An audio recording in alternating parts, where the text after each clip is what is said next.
Karnataka news beet follow ಮಾಡಿ, subscribe ಮಾಡಿ. ಸರ್ಕಾರ ರಚನೆಗೆ ರಾಜ್ಯಪಾಲರ ವಿಳಂಬದ ಆರೋಪಗಳು ಕೇಳಿಬರ್ತಾ ಇದೆ.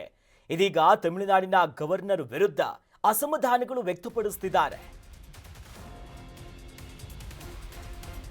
ತಮಿಳುನಾಡಿನಲ್ಲಿ ಸರ್ಕಾರ ರಚನೆಗೆ ರಾಜ್ಯಪಾಲರೇ ವಿಳಂಬ ಮಾಡ್ತಿದ್ದಾರೆ ಎನ್ನುವಂತ ಒಂದು ಆರೋಪ ಶುರುವಾಗಿದೆ. ಅಲ್ಲಿನ ಗವರ್ನರ್ ಆಗಿರುವಂತಹ ಅರ್ಲೇಕರ್ ವಿರುದ್ಧ ಅಸಮಾಧಾನಗಳನ್ನ ಹೊರಗಾಕ್ತಿದ್ದಾರೆ. ವಿಜಯ್ ಬೆನ್ನಿಗೆ ನಿಂತಿದ್ದಾರೆ ಕಮಲ್ ಹಾಸನ್ ಮತ್ತು ನಟ ಪ್ರಕಾಶ್ ರೈ ಅವರು. ಗವರ್ನರ್ ನಡೆ ಪ್ರಜಾಪ್ರಭುತ್ವಕ್ಕೆ ಮಾಡುವಂತಹ ಅಪಮಾನ ಇದು. ದಳಪತಿ ವಿಜಯ್ ಪರವಾಗಿ ಕಮಲ್ ಹಾಸನ್ ಟ್ವೀಟ್ ಕೂಡ ಮಾಡಿದ್ದಾರೆ. ರಾಜ್ಯಪಾಲರ ನಡೆ ಸಂವಿಧಾನಬದ್ಧವಾಗಿಲ್ಲ ಅಂತ ಪ್ರಕಾಶ್ ರಾಜ್ ಅವರು ಹೇಳ್ತಿದ್ದಾರೆ. ಇವರ ಪರವಾಗಿ ಖ್ಯಾತ ನಟನ ಪರವಾಗಿ ಇನ್ನಿತ ಹಿರಿಯ ನಟರು ಕೂಡ ಈಗ ಬ್ಯಾಟ್ ಬೀಸ್ತಿದ್ದಾರೆ. ಅಂದ್ರೆ ಅವರು ಆರೋಪ ಮಾಡ್ತಿರೋದು ಗವರ್ನರ್ ಅವರ ನಡೆಯ ಬಗ್ಗೆ.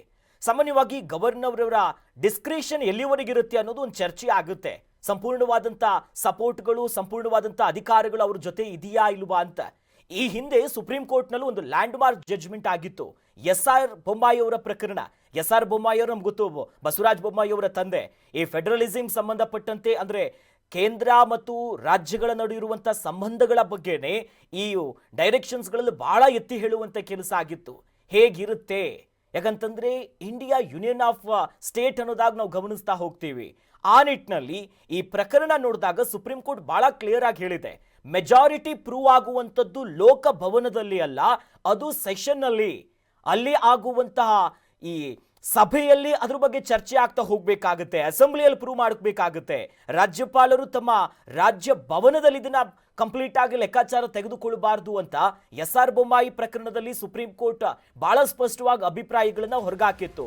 ಅದೇ ವಿಚಾರಗಳನ್ನ ಇವತ್ತು ಕಮಲ್ ಹಾಸನ್ ಅವರು ಸ್ಪಷ್ಟವಾಗಿ ಟ್ವೀಟ್ ಮಾಡಿ ಕುಟುಕಿದ್ದಾರೆ. ಇನ್ನು ಮುಂದುವರೆದಂತೆ ತಮಿಳುನಾಡು ಕಾಂಗ್ರೆಸ್ನಿಂದಲೂ ಕೂಡ ಆಕ್ರೋಶಗಳು ವ್ಯಕ್ತವಾಗ್ತಿದೆ. ತಮಿಳುನಾಡಿನ ಜನರ ಆಯ್ಕೆ ಪ್ರಬಲ ಮತ್ತು ಸ್ಪಷ್ಟವಾಗಿದೆ. ಪ್ರಜಾಪ್ರಭುತ್ವದ ಧ್ವನಿ ಅಡಗಿಸಲು ಪ್ರಯತ್ನಿಸಬೇಡಿ ಸ್ವಾಮಿ ನೀವು ಅಂತಿದ್ದಾರೆ. ಟ್ವೀಟ್ ಮೂಲಕ ತಮಿಳುನಾಡು ಕಾಂಗ್ರೆಸ್ ಕೂಡ ಈಗ ಆಕ್ರೋಶವನ್ನ ಹೊರಗಾಗ್ತಿದೆ. ಕೇಂದ್ರದ ಬಿಜೆಪಿ ಸರ್ಕಾರದ ನಿರ್ದೇಶನದಂತೆ ಅಡ್ಡಿ ಆಗ್ತಿದೆ. ನೋಡಿ, ಸರ್ಕಾರ ರಚನೆಗೆ ರಾಜ್ಯಪಾಲರು ಅಡ್ಡಿಪಡಿಸುತ್ತಿದ್ದಾರೆ ಅನ್ನೋದು ಅಲ್ಲಿನ ಒಂದು ನಿಟ್ಟಿನ ವಾದ. ಹೀಗಾಗಿ ನಾಳೆ ತಮಿಳುನಾಡಿನಾದ್ಯಂತ ಪ್ರೊಟೆಸ್ಟ್ ಕೂಡ ಆಗುತ್ತೆ. ತಮಿಳುನಾಡಿನ ಎಲ್ಲಾ ಜಿಲ್ಲಾ ಕೇಂದ್ರಗಳಲ್ಲಿ ಹೋರಾಟಗಳು ನಡೀತಾ ಇದೆಯಂತೆ. ಅದಕ್ಕೊಂದು ಪ್ಲಾನ್ಗಳು ಕೂಡ ಇವರು ಮಾಡ್ಕೊಂತಿದ್ದಾರೆ. ರಾಜ್ಯ ಸರ್ಕಾರ ಈ ಒಂದು ಸರ್ಕಾರವನ್ನು ರಚನೆ ಮಾಡೋದಕ್ಕೆ ರಾಜ್ಯಪಾಲರು ಒಪ್ತಾ ಇಲ್ಲ ಅಂತ ನಾಳೆಯೂ ಕೂಡ ಎಲ್ಲೆಡೆ ಪ್ರೊಟೆಸ್ಟ್ ಮಾಡೋದಕ್ಕೆ ಹೆಜ್ಜೆ ಇಟ್ಟಿದ್ದಾರೆ. ಜೊತೆಲಿ ರೋಚಕವಾಗಿರುವಂಥ ಒಂದು ಟ್ವಿಸ್ಟ್ ಕೂಡ ಇದೆ.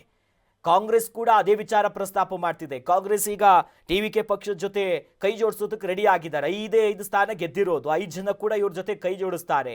ಡಿಎಂಕೆ ಈಗಾಗಲೇ ಕಾಂಗ್ರೆಸ್ ನೋಡಿದ್ರೆ ನಿಗಿ ಕೆಂಡ ಆಗ್ಬಿಟ್ಟಿದೆ. ನಮ್ಮ ಜೊತೆ ಇದ್ರು, ಗೆದ್ದೆತ್ತಿನ ಬಾಲವನ್ನು ಅವರು ಹಿಡದೇ ಬಿಟ್ರು ಅನ್ನೋ ಲೆಕ್ಕಾಚಾರದಲ್ಲಿ ಅವರಿರೋದು. ಮತ್ತೊಂದು ಕಡೆಯಲ್ಲಿ ರಾಜ್ಯಪಾಲರ ನಡೆ, ಹಾಗಾಗಿನೇ ಹಲವು ನಾಯಕರು, ನಟರು ಸೇರಿದಂತೆ ಕಾಂಗ್ರೆಸ್ ಕೂಡ ಪ್ರಜಾಪ್ರಭುತ್ವದ ವಿರುದ್ಧವಾದಂಥ ನಡೆಯುವುದು ಅಂದ್ರೆ ಅವರು ಬಟ್ಟು ಮಾಡ್ತಿರೋದು. ಇದು ಕೇಂದ್ರ ಸರ್ಕಾರವೇ ಈ ರೀತಿಯಾಗಿ ಅಡ್ಡಿಪಡಿಸ್ತಾ ಇದೆ. ಯಾಕಂತಂದ್ರೆ ರಾಜ್ಯಪಾಲರ ನೇಮಕ ಪ್ರಕ್ರಿಯೆಗಳು ಸಂವಿಧಾನಬದ್ಧವಾಗಿ ರಾಷ್ಟ್ರಪತಿಗಳೇ ಮಾಡಿದ್ರು ಕೂಡ ಅದು ಯಾರ ಅಣತಿಯಂತೆ ಸಾಗುತ್ತೆ? ಪ್ರಧಾನಿ ನರೇಂದ್ರ ಮೋದಿ ಅವರ ನೇತೃತ್ವದ ಕ್ಯಾಬಿನೆಟಿನ ನಿರ್ಣಯಗಳೇನಿರುತ್ತೆ ಅದರಂತೆ ಸಾಗೋದು. ಹಾಗಾಗಿ ಕೇಂದ್ರ ಸರ್ಕಾರವೇ ಅಡ್ಡಿಪಡಿಸ್ತಾ ಇದೆ ಅನ್ನೋದು ಒಂದು ಕಾಂಗ್ರೆಸ್ಸಿನ ಆಕ್ಷೇಪಗಳು, ಅಸಮಾಧಾನಗಳು. ಮುಂದುವರೆದಂತೆ ಅನೇಕ ಪ್ರೊಟೆಸ್ಟ್ಗಳನ್ನ ಮಾಡೋದಕ್ಕೂ ಕೂಡ ರೆಡಿ ಆಗ್ತಿದ್ದಾರೆ. 2 ಬಾರಿ ಚುನಾವಣೆಯ ಫಲಿತಾಂಶ ಆಚೆ ಬಂದ ನಂತರ 2ನೇ ಬಾರಿ ಕೂಡ ಹೋದ್ರು ಸರ್ಕಾರ ರಚನೆ ಮಾಡೋದಕ್ಕೆ ಅನುಮತಿ ಸಿಕ್ಕಿಲ್ಲ. ಮುಹೂರ್ತವನ್ನ ನಿಗದಿಪಡಿಸೋದು ರಾಜ್ಯಪಾಲರು ಇನ್ನೂ ಕೂಡ ಗ್ರೀನ್ ಸಿಗ್ನಲ್ ಕೊಟ್ಟಿಲ್ಲ. ಹಾಗಾಗಿ ವಾಪಸ್ಸು ನಾಳೆ ಬೆಳಿಗ್ಗೆ ಅಷ್ಟರಲ್ಲಿ ನಿಮ್ಗೆ ಸರಳ ಬಹುಮತಕ್ಕೆ ಬೇಕಾಗಿರುವಂಥ ಶಾಸಕರ ಆ ಪಟ್ಟಿಯನ್ನು ನಾವು ತೆಗೆದುಕೊಂಡು ಬಂದೇ ಬರ್ತೀವಿ ಎಂದಿದ್ದಾರೆ. ಮತ್ತೊಂದು ಕಡೆಯಲ್ಲಿ ರೆಸಾರ್ಟ್ ರಾಜಕೀಯದ ವಾಸನೆ ಬರ್ತಿದೆ. ಎಲ್ಲಿ ಯಾರು ಯಾವಾಗ ಪಕ್ಷ ಬಿಡ್ತಾರೆ, ಯಾರನ್ನು ಸೆಳಿತಾರೆ ಅನ್ನುವ ಕುತೂಹಲ ಕೂಡ ಹೆಚ್ಚಾಗ್ತಿದೆ.